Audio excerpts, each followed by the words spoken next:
Bapak, Ibu, Saudara-saudari yang dikasihi Tuhan Yesus Kristus, kita jumpa lagi dalam renungan Alkitab pada saat ini. Sebelum kita memulainya, mari kita berdoa. Ya Tuhan Allah, yang kami sembah dalam nama Yesus Kristus, kami ucap syukur untuk kesempatan indah kami boleh ada dalam firman Tuhan. Berkati menit-menit ini ya Tuhan, sehingga boleh memberkati segenap kami dan para pendengar yang mengikutinya. Di dalam nama Yesus Kristus kami berdoa. Amin. Bapak, Ibu, Saudara-saudari yang dikasihi Tuhan Yesus Kristus, nats kita pada saat ini diambil dari Rut 2 ayat 1 sampai 20, nats yang cukup panjang. Saya akan membawakannya dengan judul 3 perintah Allah yang mempertemukan Rut dan Boaz. Rut 2 ayat 1 sampai 20, saya akan membacakannya untuk kita semua. Beginilah bunyinya. Rut bertemu dengan Boaz.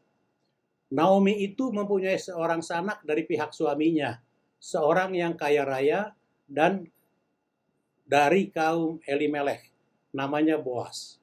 Maka Rut, perempuan Moab itu, berkata kepada Naomi, "Biarkanlah aku pergi ke ladang memungut bulir-bulir jelai di belakang orang yang murah hati kepadaku."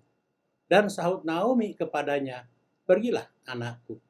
Pergilah ia, lalu sampai di ladang dan memungut jelai di belakang penyabit-penyabit. Kebetulan ia berada di tanah milik Boaz yang berasal dari kaum Elimelech. Lalu datanglah Boaz dari Betlehem. Ia berkata kepada penyabit-penyabit itu, "Tuhan kiranya menyertai kamu." Jawab mereka kepadanya, "Tuhan kiranya memberkati tuan." Lalu kata Boaz kepada bujangnya yang mengawasi penyabit-penyabit itu, "Dari manakah perempuan ini?" Bujang yang mengawasi penyabit-penyabit itu menjawab, "Dia adalah seorang perempuan Moab. Dia pulang bersama-sama dengan Naomi dari daerah Moab. Tadi ia berkata, 'Izinkanlah kiranya aku memungut dan mengumpulkan jelai dari antara berkas-berkas jelai ini di belakang penyabit-penyabit.' Begitulah ia datang dan terus sibuk dari pagi sampai sekarang, dan seketika pun ia tidak berhenti." Sesudah itu berkatalah Boaz kepada Rut, "Dengarlah dahulu, anakku, tidak usah engkau pergi memungut jelai ke ladang lain, dan tidak usah juga engkau pergi dari sini. Tetapi tetaplah dekat pengerja-pengerja perempuan. Lihat saja ke ladang yang sedang disabit orang itu.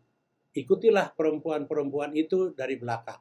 Sebab aku telah memesankan kepada pengerja-pengerja lelaki, jangan mengganggu engkau.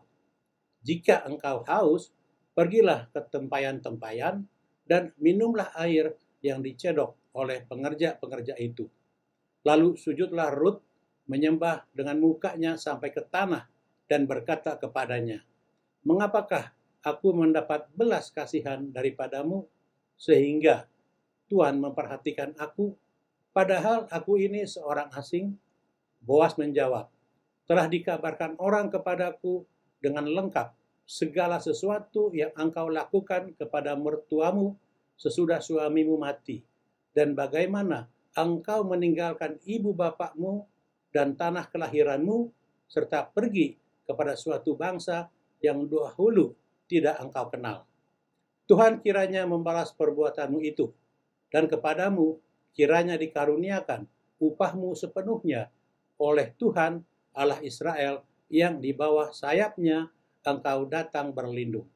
Kemudian berkatalah Rut, "Memang aku mendapat belas kasihan daripadamu, ya Tuanku, sebab Tuhan telah menghiburkan aku dan telah menenangkan hati hambamu ini, walaupun aku tidak sama seperti salah seorang hamba-hambamu perempuan." Ketika sudah waktu makan, berkatalah Boaz kepadanya, "Datanglah kemari, makanlah roti ini, dan celupkanlah suapmu ke dalam cuka ini." Lalu duduklah ia di sisi penyabit-penyabit itu, dan Boaz mengunjukkan bertih gandum kepadanya. Makanlah Rut sampai kenyang, bahkan ada sisanya. Setelah ia bangun untuk memungut pula, maka Boas memerintahkan kepada pekerja-pekerjanya. Dari antara berkas-berkas itu pun ia boleh memungut. Janganlah ia diganggu. Bahkan haruslah kamu dengan sengaja menarik sedikit-sedikit dari ongkokan jelai itu untuk dia dan meninggalkannya, supaya dipungutnya. Janganlah berlaku kasar terhadap dia. Maka ia memungut di ladang sampai petang, lalu ia mengirik yang dipungutnya itu, dan ada kira-kira seeva jelai banyaknya. Diangkatnya lah itu, lalu masuklah ia ke kota. Ketika mertuanya melihat apa yang dipungutnya itu, dan ketika dikeluarkannya dan diberikannya kepada mertuanya sisa yang ada setelah kenyang itu, maka berkatalah mertuanya kepadanya, "Di mana engkau memungut? Dan di mana engkau bekerja hari ini? Diberkatilah kiranya orang yang telah memperhatikan engkau itu." Lalu diceritakannya lah kepada mertuanya itu pada siapa ia bekerja. Katanya, "Nama orang pada siapa aku bekerja hari ini ialah Boas." Sesudah itu berkatalah Naomi kepada menantunya, "Diberkatilah kiranya orang itu oleh Tuhan yang rela mengaruniakan kasih setianya kepada orang-orang yang hidup dan yang mati." Lagi kata Naomi kepadanya, "Orang itu kaum kerabat kita. Dialah salah seorang yang wajib menebus kita." Amin. Bapak, Ibu, Saudara-saudari sekalian, naskah kitab Rut ini adalah sastra indah yang mengisahkan tradisi kekerabatan yang dibudayakan bangsa Yahudi sejak masa pemerintahan hakim-hakim hingga masa pemerintahan Raja Daud. Mengapa kitab ini masuk catatan Alkitab? Sebab mengisahkan bagaimana Allah bekerja melalui seorang perempuan Moab bernama Rut yang bangsanya menyembah berhala, dewa Kamos. Tetapi oleh sebab iman dan kesetiaannya mengikuti Naomi, ibu mertuanya yang orang Bethlehem, Rut tidak saja bersedia meninggalkan negeri kelahirannya, Moab, untuk menuju Bethlehem, tetapi juga murtad meninggalkan dewa Kamos untuk menyembah Allah Yahudi. Tidak seperti zaman sekarang, semakin banyak dan terbiasa orang murtad dari kepercayaannya yang lama untuk menjadi orang Kristen, percaya dan terima Tuhan Yesus. Zaman dahulu itu peristiwa orang murtad adalah sangat langka. Jadi inti kisah Rut dalam nats ini hendak mengangkat bagaimana cara-cara Allah merancangkan umatnya. Dalam hal ini memperhatikan iman kesetiaan Rut sehingga dipakai Tuhan memberkati umat manusia. Secara khusus, melalui nats Rut 2 ayat 1 sampai 20 ini dikisahkan bagaimana melalui perintah Allah mempertemukan Rut berjodoh dengan Boas yang kemudian menjadi nenek moyang dari Raja Daud dan juru selamat manusia Yesus Kristus. Pertanyaannya, apa sajakah perintah-perintah Allah yang mempertemukan Rut dan Boas? Bapak, Ibu, Saudara-saudari yang dikasihi Tuhan Yesus Kristus, menurut nats Rut pasal 2 ayat 1 sampai 20 ini dan nats lainnya yang terdapat dalam Alkitab, setidaknya ada 3 perintah Tuhan sehingga mempertemukan Rut dan Boas. Yakni yang pertama adalah perintah untuk berbagi dengan orang miskin, sebagaimana dimaksud Rut 2 ayat 2. Tradisi di tanah Palestina saat itu, umat Yehuda sudah menerapkan hukum Musa yang mengizinkan orang miskin dan berkekurangan untuk memungut hasil panen yang masih tertinggal dari penuaian. Intinya, Allah ingin agar mereka yang berkecukupan ikut berbagi dengan mereka yang berkekurangan, sebagaimana dimaksud dalam ayat 2 Korintus 14. Supaya apa? Supaya ada keseimbangan. Nah, karena adanya perintah itulah Naomi menyuruh Rut memungut jelai di tanah milik Boas, sehingga terjadilah pertemuan Rut dengan Boas. Mulai jelas bagi kita bahwa karena adanya perintah Tuhan untuk berbagi dengan orang miskin, Rut menjadi bertemu dengan Boas, orang percaya di Bethlehem itu. Lalu yang kedua, perintah Allah yang kedua adalah bahwa perintah untuk mencari Allah yang melindungi. Sebagaimana Rut 2 ayat 12. Saudara-saudara, melalui Mazmur pasal 17 ayat 8, Allah berjanji melindungi orang-orang yang mencari Dia dengan melambangkan orang-orang yang setia itu seperti biji mata yang menandakan sesuatu yang sangat bernilai dan disayangi oleh Allah. Serta istilah naungan sayapmu yang dipakai oleh pemazmur ini untuk mengungkapkan perlindungan lembut seorang induk ayam kepada anak-anaknya, sebagaimana kelembutan kasih Kristus kepada umat percaya. Jadi, kisah Rut ini merupakan kisah pemeliharaan dan perlindungan Tuhan dalam kehidupan semua orang percaya yang mengikuti perintah-perintahnya. Sebagaimana Abraham mengimani panggilan Allah, Rut juga mengimani panggilan Tuhan yang membuatnya meninggalkan tanah air dan keluarganya di Moab untuk mengikuti panggilan Tuhan kepadanya.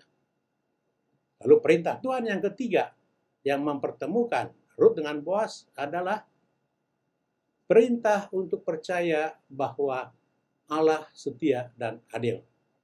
Rut 2 ayat 20. Saudara, sebagai orang yang taat tradisi dan sebagai keluarga dekat dari Naomi dan Rut, Boas patuh menyediakan keperluan keluarganya. Hal ini seturut dengan firman Tuhan dalam Perjanjian Lama, Imamat 25 ayat 25 sampai 28. Boas juga patuh memenuhi kewajibannya menikahi Rut dan menebus tanah keluarga Elimelek, kerabatnya. Demikian pula dengan Naomi, yang semula merasa hidupnya marak atau pahit, mulai saat paceklik di Bethlehem, Palestina, lalu harus merantau dengan Elimelek, suaminya, ke Moab.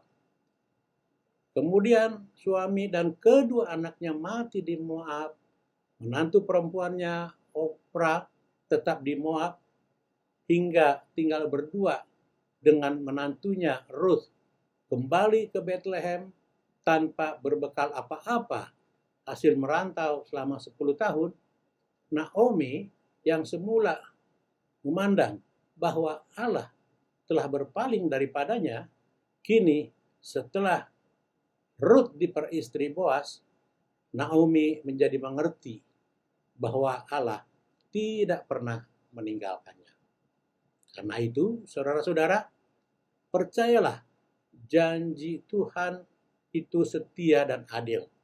Allah tidak pernah meninggalkan umatnya. Semua detail hidup umat percaya terus ada dalam perhatiannya. Karena itu, tetaplah setia seperti Ruth setia, sebab Allah telah berfirman dalam Ibrani pasal 13 ayat 5b. Aku sekali-kali tidak akan membiarkan engkau, dan aku sekali-kali tidak akan meninggalkan engkau. Demikian Bapak Ibu, saudara-saudari yang dikasihi Tuhan Yesus Kristus, renungan malam Alkitab ini disampaikan, yakni adanya 3 perintah Allah yang mempertemukan Rut dan Boas, yaitu yang pertama, perintah untuk berbagi dengan orang miskin supaya ada keseimbangan. Yang kedua, perintah untuk mencari Allah, sebab Allah melindungi orang-orang yang mencari Dia. Dan yang ketiga, percayalah Allah tidak meninggalkan umatnya. Kiranya firman Tuhan ini boleh menguatkan dan menjadi penghiburan bagi setiap pendengarnya. Amin. Kita berdoa. Ya Tuhan, kami ucap syukur kasih setia Tuhan membimbing dan boleh mengarahkan kami untuk ada dalam firman Tuhan yang kudus pada saat ini. Berkati setiap para pendengar, sehingga nama Tuhan semakin dimuliakan di antara seantero umat percaya dan umat lainnya ya Tuhan. Terpujilah nama Tuhan. Di dalam nama Yesus kami berdoa. Amin. Tuhan Yesus memberkati.